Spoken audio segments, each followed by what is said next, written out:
matters Jubilee as a party, it's very important also to know that even in politics, quite frankly, we work within structures and frameworks that have been set out in the various institutions we work with. The NDC took place last week. The party leader and the leaders of Jubilee expressed themselves very well. A new changed constitution or amended constitution was approved. A new framework of reforming the party was approved.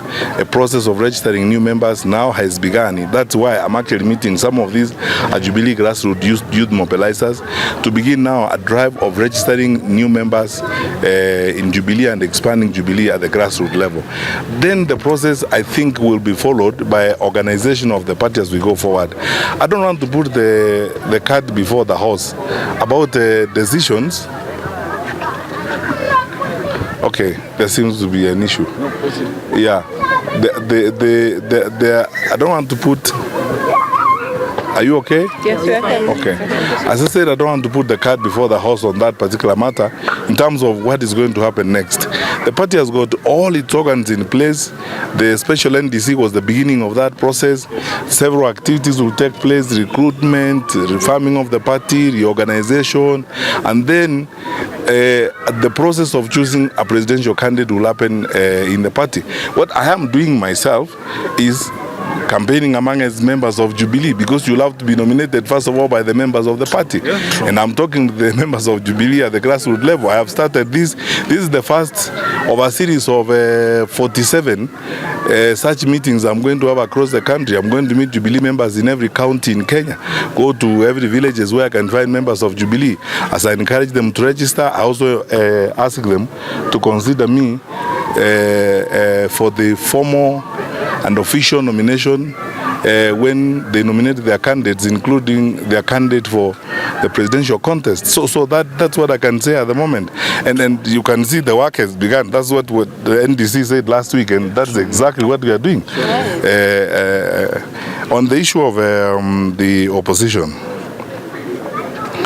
you know, I want to go over this very carefully, because, you know, electoral contests and the transition that we are going to as a country is also a leadership moment, which requires a lot of restraint, a lot of maturity, a lot of consultation and inclusion.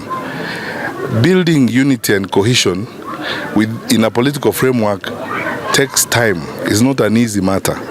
If you reflect, for those of you who are here, President Mwai Kibaki, Charity Ngilu, the late Michael Wamalwa Kijana, Mheshimiwa Raila Odinga, and all those who are involved in forming NAC, it just didn't happen suddenly.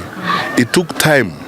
It's a long and painstaking exercise of building alignment of visions, alignment of perspectives, convincing one another, and building cohesion and bringing people together.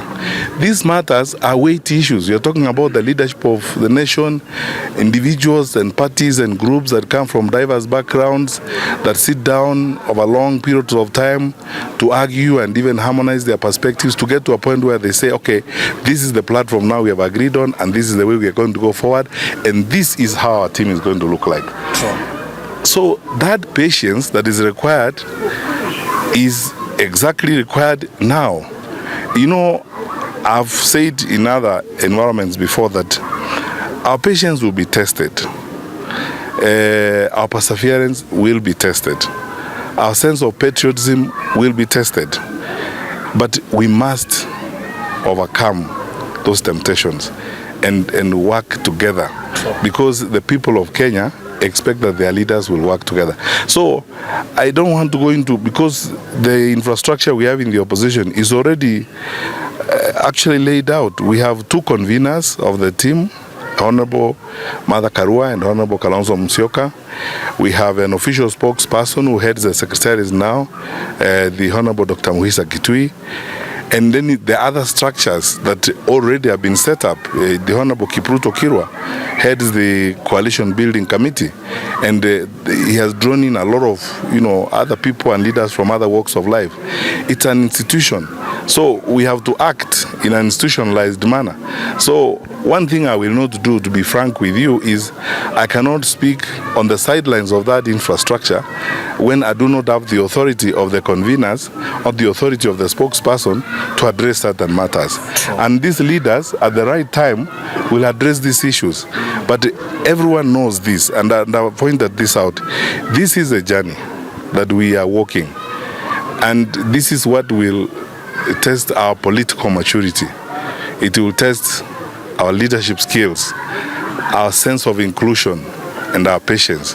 And for us used here to include people like myself who are interested in national leadership, I'm willing to be as patient as time and the Lord will allow, and stay the course to work with the people of Kenya and make my contribution and be a leader.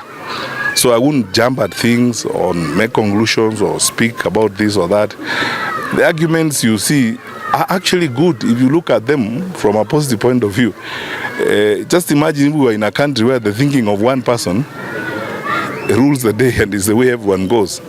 Fortunately, and thank God, we chose democracy, and because we are a democratic environment, no leader can choose a party for another leader, and no leader can choose a leader for the people of Kenya. So it's a democratic process that is going on. It will get us time to get there, all of us, but we will get there. I mean, have no fear at all. I have faith, I'm confident we will get there. And we will deal with this with the requisite maturity, the requisite discipline, sense of restraint, and respect for each other's opinions. Because that is the only way we are going to build Kenya.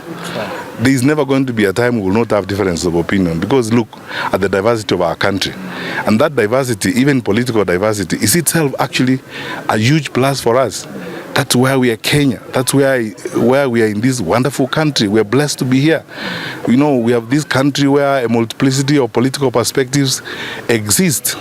And from time to time, we will have differences of opinions, then arguments, then we will sit around the table and call each other together, speak to each other as brothers and sisters, resolve them, and identify the development challenges we have to face and do for our people. So I'm optimistic we'll be fine, and all will be well. Yes. God bless you. Thank you.